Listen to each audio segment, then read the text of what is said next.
Felicia taking a last vacation before they get in all those pine sap, and so pine trees. So he and I talked, and I teach the lesson this morning. We appreciate each of you being here, and looking forward to the Sunday school lesson at our service this morning. And we're at I've got looking at the Sunday school book, and it says confidence in the face of hard questions, and those questions, does it really matter what truth I believe? And then are miracles relevant? And then today's lesson is, why do we suffer? Next week's lesson is Jesus the only way to God? And then November 12th, won't all people ultimately go to heaven? And then the last lesson in this series is hell real? So we have all these different lessons that are in this series, and hard questions it talks about. And so today's question is, why do we suffer? And I'm sure that is a question a lot of folks do ask, and the lesson is based on the life of Job today, and so we'll be looking at that as we go through here.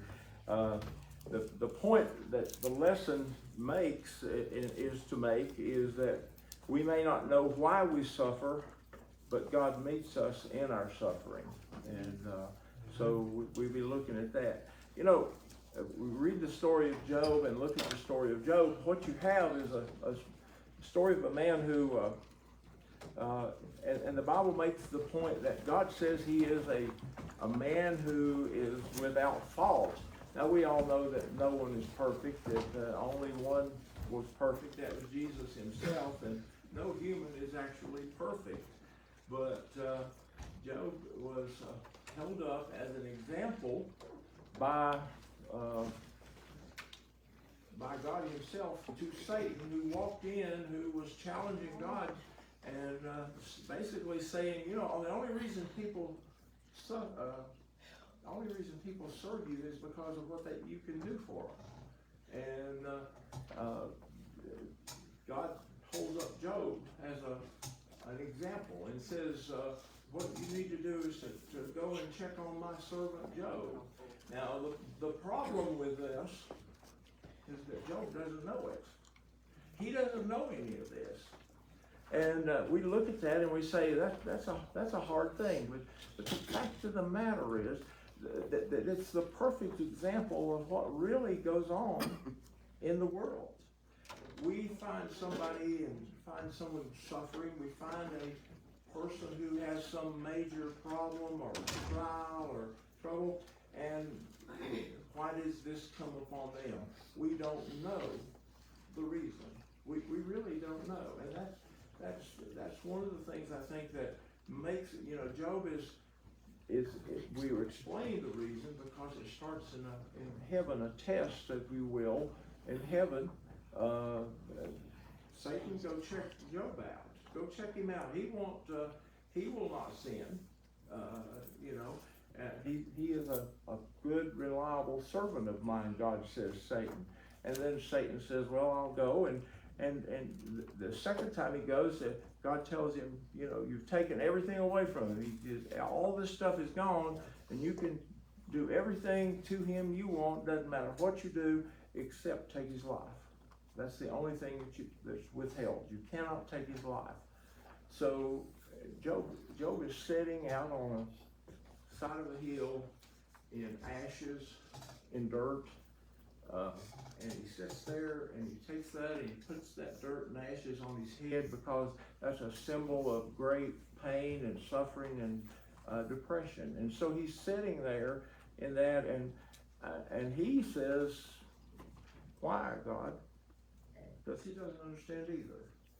And we don't understand lots of times why it is that, why did this person get cancer? Why does this person have all this trouble? Why is there divorce in that home? Why does that child get on drugs? Why why, you fill in the blank as to the problem, the trial, the concern. And so, and the question then is, if I'm a Christian, why do I have to suffer? Why would God allow that? And so that's the situation here. Job is an innocent man. He was innocent, yet he suffered. He questions God. His loved ones and his friends, they didn't help him. His wife said, "Hey Job, why don't you curse God and just die?" His friends were, they basically said, "Job, the only reason somebody has this happen to them is because they've sinned. So what was your sin?" And the way out of it is for you to get down on your knees and confess that sin to God. And Job says, "I'm not aware of anything. God's already said in heaven, Job doesn't see this. He's a perfect man in his ways." So, in the story of Job, we see he's restored because he kept his faith. And Brother Lonnie, too, when you think about it, if all Christians was exempt from no suffering, would not people become Christians for the wrong reason? And God doesn't like that. Yeah. And so Christians is not exempt from that. No, we're not. We live in the same world. I got to looking at this, and I was going to, and of course the question is that comes up is, why do bad things happen to good people? And of course, me and my jumbled up mind, I said, wait a minute, why do bad things happen to good people? Or why do good things happen to bad people? And so it's the same question, isn't it? Almost. You just reverse the question, and we're asking the same thing. And so why do the righteous suffer? And I think answers fall in these categories. It says to test us, and sometimes God does do those things to test us, to make us more like Jesus. I mean, it somehow it brings us closer, doesn't it? When a lot of times, if we really have the faith, I think it makes us that way, and to allow God to have the glory when we go through these things and are still able to praise His name. Putting it in perspective, you can be going through some very awful physical or mental or both trials, but yet was nothing compared to what Jesus went through. No, right, exactly. And I think most of us, if we really looked at the situation totally, we would say, when I went through this problem, it helped me to grow. It helped make me stronger. Stronger as a person, stronger as a Christian. It helped me to grow. So there's another way it works. And, sometimes if we ask the reasons why, it's just, I don't know. Sometimes it's just, I don't know. And that's the thing that I think we kind of have to realize and look at. Sometimes the only way you're going to know the reason is when you get to heaven and you ask Jesus. And He can explain it. But I think when we get to heaven, that's the last thing we're going to want to care about. Yeah, well, I think so too. I do. I mean, the former things are passed away, I think the Bible says. So I think maybe sometimes, I say, when we get to heaven, we can ask about this, but is it going to even be in our minds? Because the Bible says the former things are passed away. Okay, and let's look at the verses on page 104. Has everybody got a book? Anybody need a book?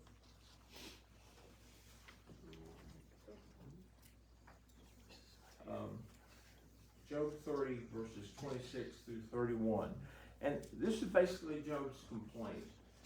Job spends a lot of time complaining, in the sense that he's asking God why. My complaint is, God, tell me why. Tell me, you know. So, verse 26 says, when I looked for good, then evil came unto me. When I waited for light, there came darkness. My bowels boiled and rested not. The days of affliction prevented me. I went mourning without the sun. I stood up and I cried in the congregation. I am a brother to dragons and a companion to owls. My skin is black upon me, and my bones are burned with heat. My heart is turned to mourning, and my organ into the voice of them that weep. And so we look at these, and these things, he's going, look, these awful things have happened to me, God, why? And it's almost like a blaming of God for this happening. One of the things I think that we need to understand is that most of what happens to us really is not something that God points out down there and says, okay, you're going to go through this.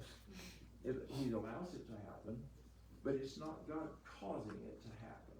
We live in a fallen world. We live in a world that is not what God meant it to be. He made a perfect world, and then mankind, through Adam and Eve, sinned, and therefore the world is a fallen world. It's a world affected by sin. Job looks at this and he says, you know, I was looking for something good in everything that was going on around me, and I was expecting good. He was a man who had great wealth. He's a man who had many wonderful children, and they had their own homes, and the Bible says he prayed for them on a regular basis, and said they would not sin.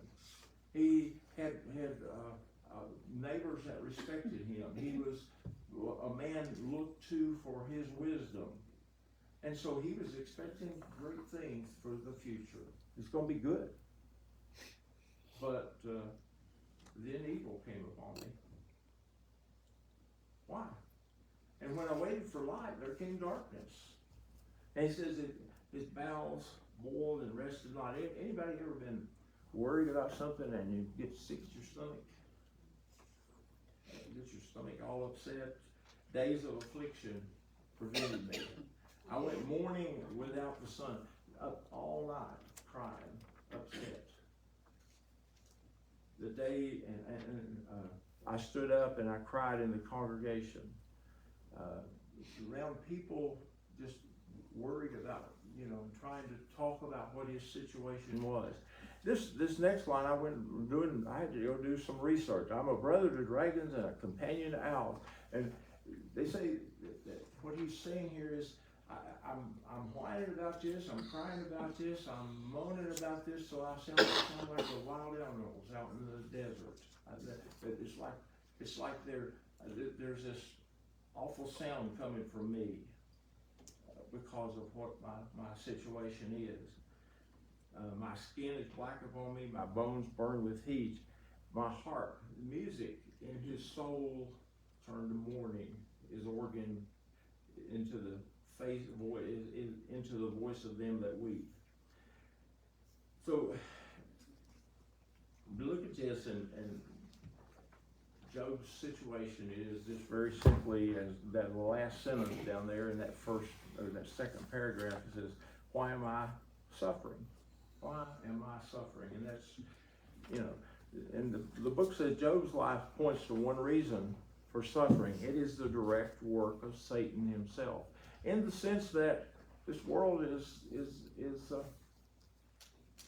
his hands. The Bible tells us Satan is the god of this world. We don't like to think about it that way, and we know God has greater power, but the fact of the matter is that when we walk out and walk down the street, we're in an atmosphere that it can be influenced by the evil that Satan brings upon this world. And we need to understand that. And without the protection of God, we're in terrible situation. We really, really are. And so, in this case, what's happened to Job is that God has said, Satan, my hand of protection on you is lifted, and Satan can do anything to you. Now, Job doesn't know this. Satan can do anything to you except take your life. But the fact of the matter is, see, that's pretty much what happens with us. You see, we have a soul. When we're saved, our soul is saved. And that soul belongs to God. It's His. And He's going to take care of that soul. He doesn't want this body. When we have a body again, it'll be a glorified body. And the soul will be protected. This old body may have to put up with all kinds of trials and troubles and sicknesses and illnesses. We don't know. But we know. Sometimes the trials and sufferings or whatever that we face are directly related as a result of trials of someone else. Yeah. Not necessarily on us, but by way of someone else's. Yeah, we can, how many parents hurt because of their children hurting? How many spouses hurt because their spouse has cancer? I talked to a lady this week, she has cancer, and her husband was injured in a fall at work about 6 years ago, and then after that, with a major back problem, he had a car wreck, and then end of last week, another car wreck, and the fellow can barely work, and can barely walk, cannot work, and she's hurting because of her cancer, her treatments, but now she's also hurting because her husband can barely walk and can do hardly anything to help her. So those are trials. Why did that happen to them? Because we live in this world, and that's the only explanation. It's a world, afflicted by what happened in the Garden of Eden, in the sense that evil entered this world. If we can say we've been through that and God's blessed us and He's been with us, then we can see the effects. See, that's the thing that the book of Job tells us. It tells us that no matter the circumstance, Job held on to his faith. He held on to the fact that God was with him. He held on to that completely. He was able to say, I know my Redeemer liveth. And I think another thing about Job, he probably had to endure. He had so much happening to him. People started doubting him. People started assuming there's something bad wrong with him. He deserved all that was happening. And so he didn't have the same relationship with the people around him, and he had to endure that. Yeah. That in itself would be the depression part of it. I've always said that, one of the best things we can do is if somebody's got a problem, is we just go and be there more than anything else. It's not so much what we say or anything like that, it's just being there. Job's friends came and sat with him for a week before they opened their mouth. And then they opened their mouth and Job said, I wish you weren't here. So, they said, Job, what did you do? What did you do to cause this? If they were his friends, I'd hate to see his enemies. Yeah. But the book goes on to say, at the bottom of page 104, there's a more basic reason suffering exists, and it's explained in the story of the fall of Adam and Eve in Genesis 3. Before they sinned, God's creation was perfect.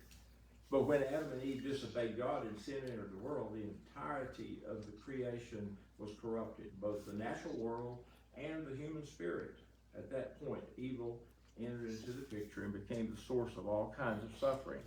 All of creation fell because our ancestors disobeyed God. And then at the top of the next page, it says this, and it says, evil is in the world, but our own personal disobedience can be the reason for our suffering. And it can be that that's the case. If a person is, gets into some type of sin, some type of disobedience, and that can cause not only them but their family to have all kinds of problems, and it can bring those trials and suffering onto them. And I know that we could almost all of us mention a case where someone doing a certain thing or being involved in a certain thing, or that causes that family to have all kinds of problems, and in fact may carry the children forward. The Bible mentions the 4 generations that can affect, and I've often said that, you look in a household and you see something happen, and then it affects the children, the grandchildren, and I think 4 generations may be less than what really it can affect. So you see that happening, it's pain and suffering can awaken us to God. It really can, and so this is a part of what was going on here. I think Job's situation was that he didn't need to be awakened to God. He already was awakened to God, and he was one whose faith was maintained straight through this. So Job, the book of Job, tells us of a path through suffering. It's a book that can be a little bit hard to preach, in that some of the theology contained in the words of his friends is questionable, but Job and the words, the exchanges between him and God are just really some good information for us to have. Anybody have anything to bring up on that set of verses?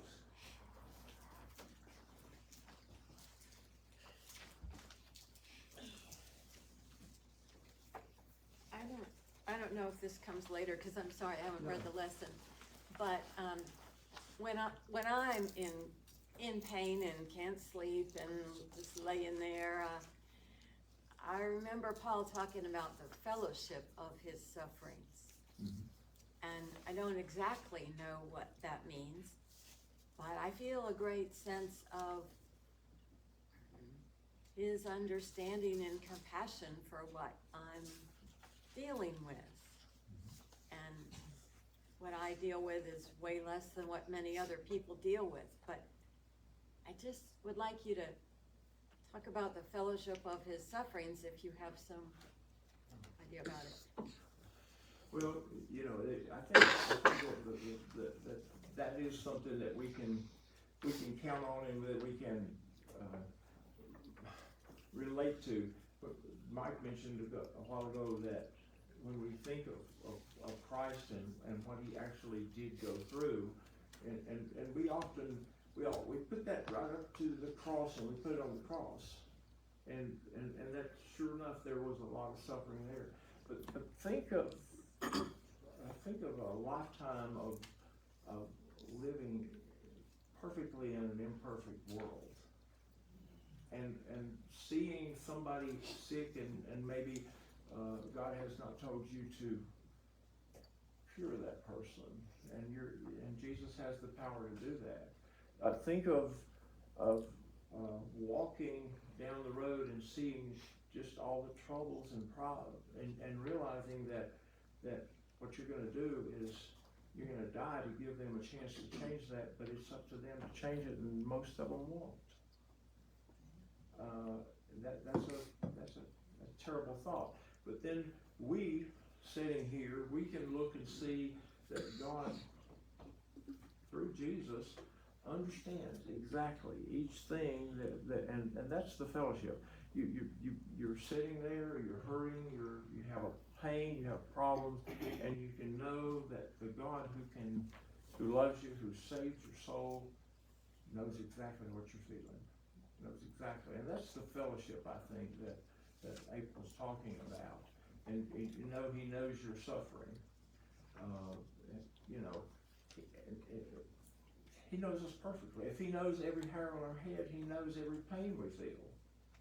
He knows the why of it, and he knows how it affects us. Maybe I haven't answered. Maybe I haven't discussed it. Thank you. Anybody else?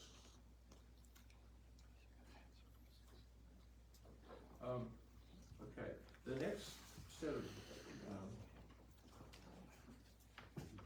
verses are chapter 42. He skips all the way from chapter 30 to verse 42. In the meantime, there's all kinds of questions that Job had asked God, and God had he questioned God. Why is this happening? You know, and all kinds of, I'm going to say, complaint that he had listed for God. And Job keeps saying throughout the book, he keeps saying, you know, I wish there was some way that I could stand face to face with you and plead my case. And that you know, it's like it's in a court of law, and he wishes he could stand face to face and plead that case. And then God comes to him, and he doesn't address the issue at all. He just basically says, okay, Job, what do you know? You know, what is it you know so that you have enough knowledge to question what I'm doing? And that's the only answer Job gives. In verse 1 of 42, then Job answered the Lord and said, I know that thou canst do everything, and that no thought can be withholden from thee. Who is he that hideth counsel without knowledge? Therefore have I uttered that I understood not, things too wonderful for me, which I knew not. And Job is basically saying it's presumptuous for me to act as if I know.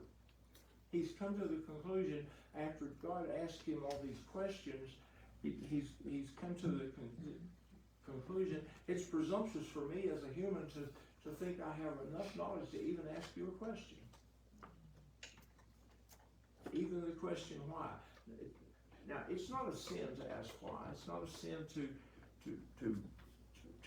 ask these questions, to consider asking God to in any form or fashion. It's not a sin, but it may be a situation where we're never going to get an answer. You know, Job has a lack of knowledge when he approaches God. He just has this, and he says, no thought can be hidden from thee, no purpose can be withholden from thee.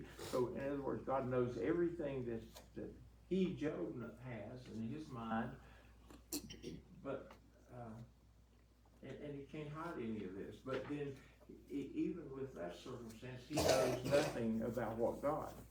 And he says, things too wonderful for me, which I knew not. His questions lacked wisdom and almost impudent in asking.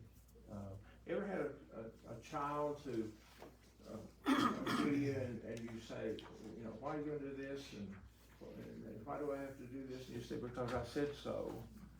And they say, again, why?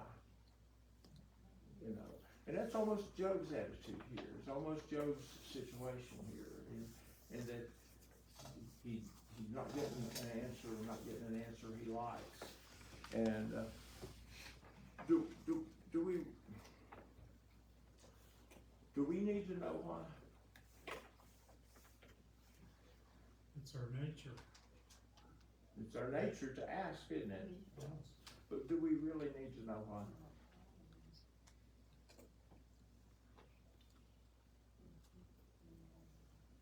Doesn't change anything.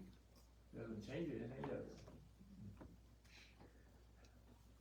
I did a funeral recently, and one of the things, is talking about when death occurs that we don't understand. And looking, as I wrote that, I was looking at it, I said, the question comes, why? But really and truly, that's not the question we ought to ask. The question is, what comes next? What comes next? If the why is not going to change what's happening, it really isn't. But what comes next? How are we going to handle it? How do we take the next step in our life? What is it that we do to make sense out of this in the way we're living our life? How does this help us in our relationship with God? What can we do to strengthen and stay where we need to with God, despite this trial, this trouble, this problem? So what do we do next? Should be the question we ask rather than why. Does that make sense?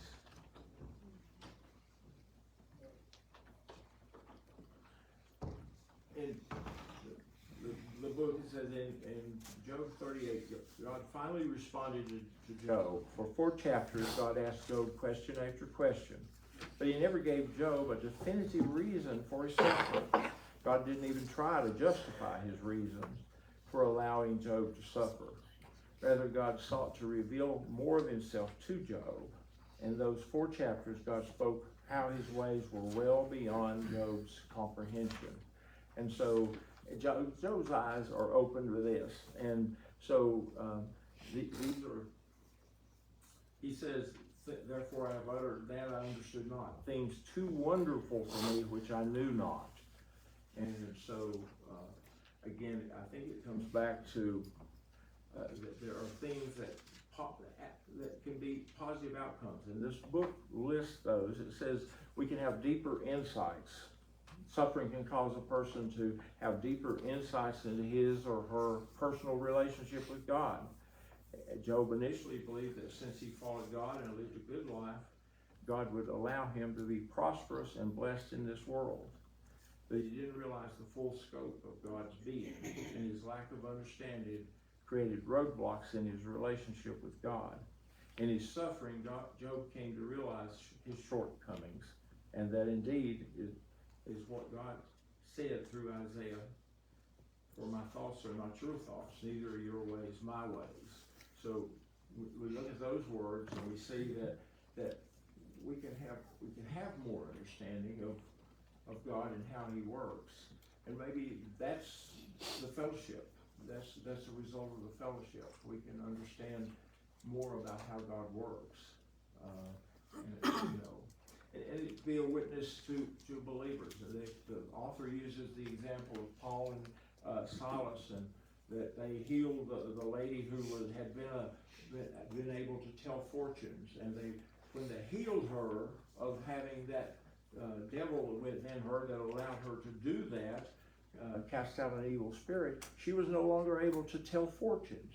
And so they were arrested and thrown in jail. And in the jail, at midnight, they were singing, and the jailers were saved. So as a result of that suffering of being put in jail over doing something good, an entire family was saved, the jailer and his whole family. So he uses that as saying that suffering can be a witness to others. And I've had that experience. I know some of you may have also. You go into a hospital room, somebody's perhaps even near death, and their attitude is such that it blesses you. It's a blessing. You're there to try to say something to help them, and what they say helps you. What they say blesses you. Their strength, their faith lifts you up more than anything you can do for them.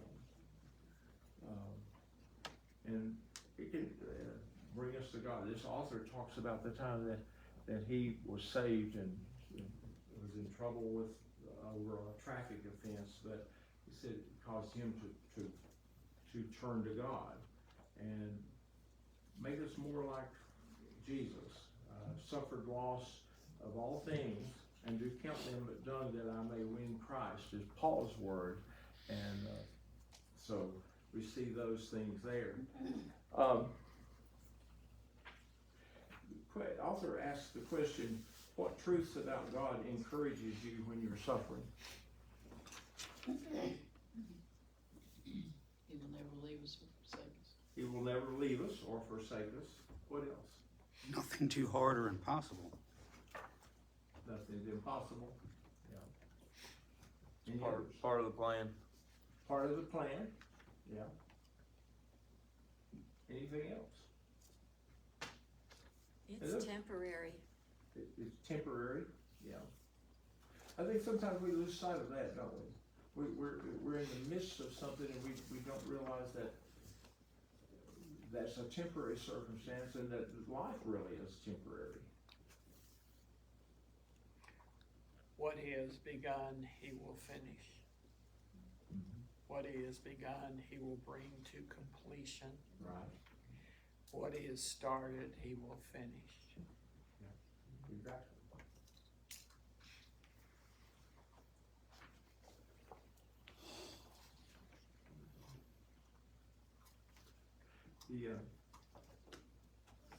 The next set of verses,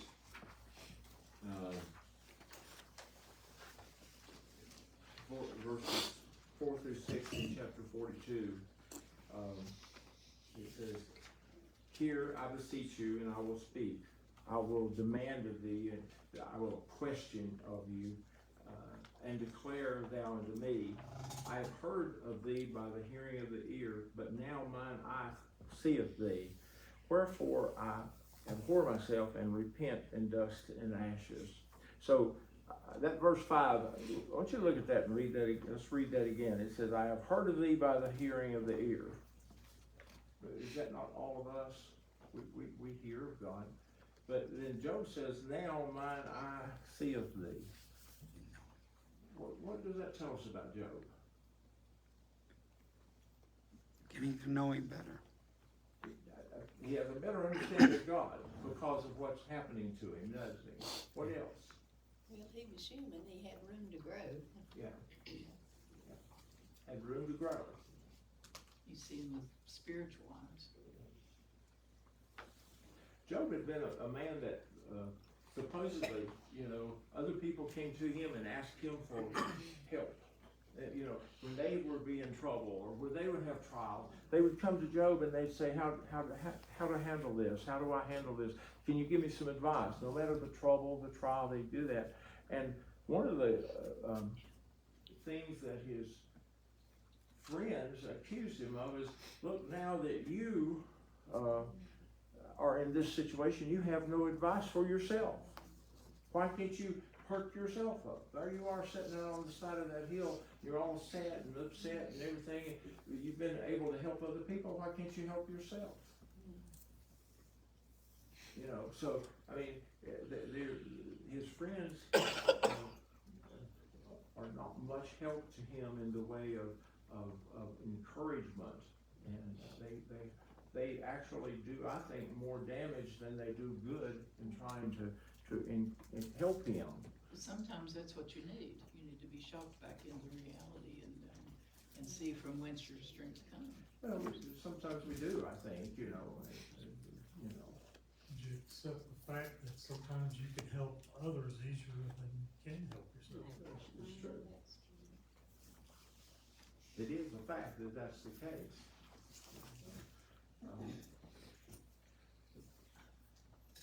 This author goes into a lot of things, talking about all the different things that have been invented in our day and time, and that how you can't, no matter what those are, all the stuff that goes into all the new weapons, the new things, the computers, the cell phones, and all of these things, and how it's like, I don't know this stuff.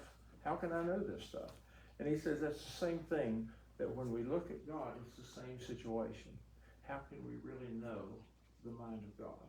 How can we really know what God's plans are for the whole world? It's one of those things where we are at a real disadvantage. We just simply don't know. So therefore, we must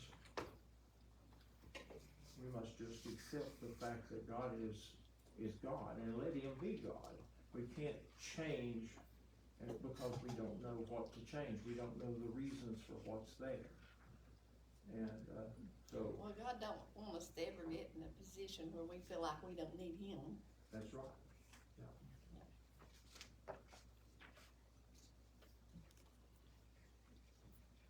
So these, the question 4, and I'd be interested to see how people respond. It says, what's the difference between knowing about God and knowing God? What differences are there in that? Knowing about God's coming from your head, and it comes from your heart, from One's heart knowledge, one's head knowledge, you know.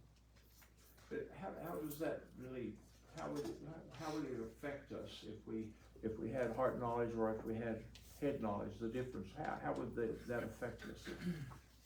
It's like knowing of God's miracles that he can do them and actually knowing that he's done a miracle. He can do things and it's completed. If you know about God, can you trust him as much as you do if you know God? It's just like saying I know about Lonnie Jones versus I know Lonnie Jones. Yeah. And It's there just is I've heard about him. Yeah. It is, and that's, you know, knowing God, really knowing him and knowing who he is, and having that personal relationship is far different than just, okay, I've read the Bible and I know what it says. I think when you finally realize that he is omniscient and omnipresent, I mean, when you realize that in your heart, not just in your head. Yeah. But it takes both. You have to realize it.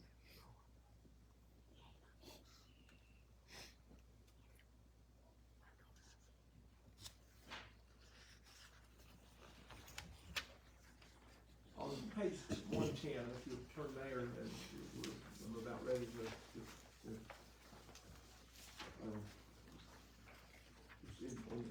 which of these items best describe typical response to pain and suffering? And look at those and see, you know, I know we've seen people do that. Some, you know, they get sick, or they have a problem, or they have some social problem, money problem, divorce, something, some problem.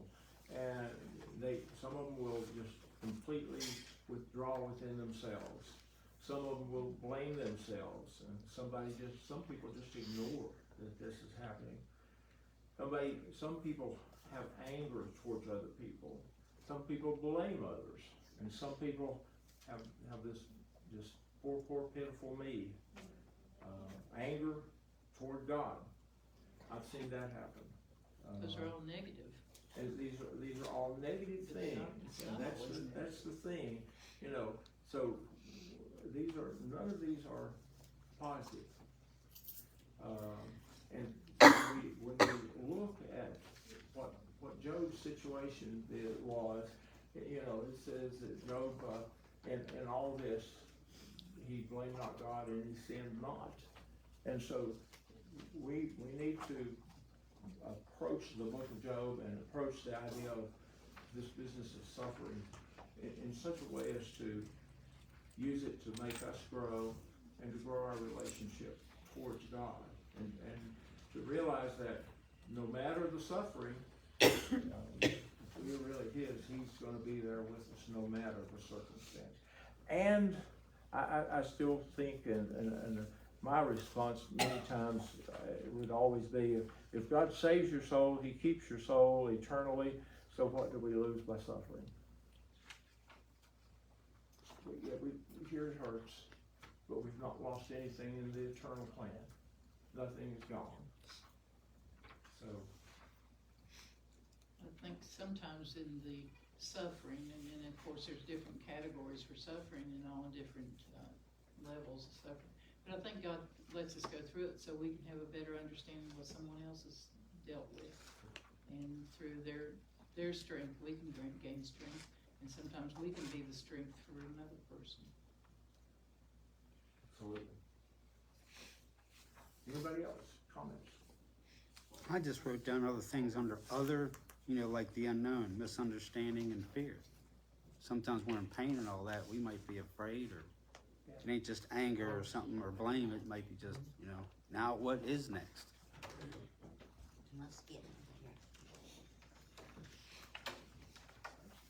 Well, guys, I appreciate you listening, and Jason will be back next week. And one of the things that I would advise you to do, and there's this thing in there called Emerge as Pure Gold. That's a really good little article to read. When I was at school in Kentucky, I worked for a newspaper, and for up there for a little bit. And this newspaper was really old-fashioned. They still set print. And I know the Scotland Post used to do it that way. And in order to do that, they had to make the letters, and you would, so you had to melt this silver stuff, and just silver, and then you had to skim the dross off the top. And this writing, this author says that sometimes God is putting us through that fire, through that suffering, so that He can take that dross off, that stuff that really doesn't need to be in our lives, so He can remove it. And so it's a good little article if you wanted to read that. Thank y'all.